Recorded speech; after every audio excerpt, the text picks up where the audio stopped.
Platine Web, la minute pratique. Bonjour.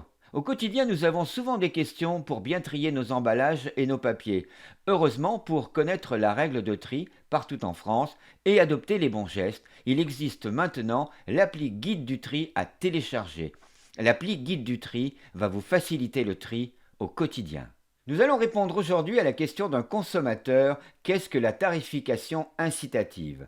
J'aimerais savoir ce qu'est la tarification incitative et ce qu'elle permet. Réponse de l'expert Romain Lebègue de Citeo. J'aimerais savoir ce qu'est la tarification incitative et ce qu'elle permet. Merci.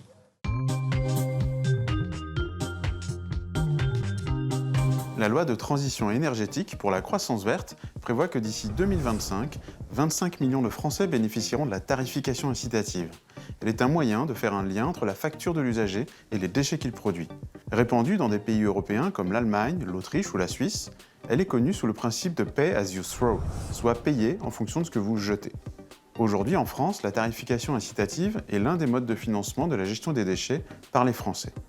Plus de 85% payent la TOM, la taxe d'enlèvement des ordures ménagères, calculée sur la valeur locative et la surface du logement, que l'on reçoit avec la taxe foncière.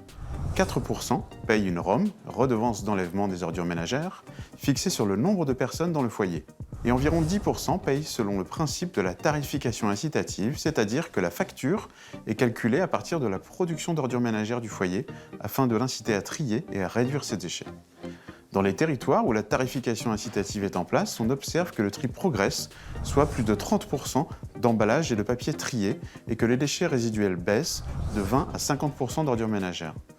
La tarification incitative constitue une motivation très concrète et directe. C'est donc un véritable levier pour réduire la production d'ordures ménagères résiduelles et faire progresser le tri. Dans les territoires où elle a été mise en place, près de 70% des habitants ne voudraient plus revenir en arrière.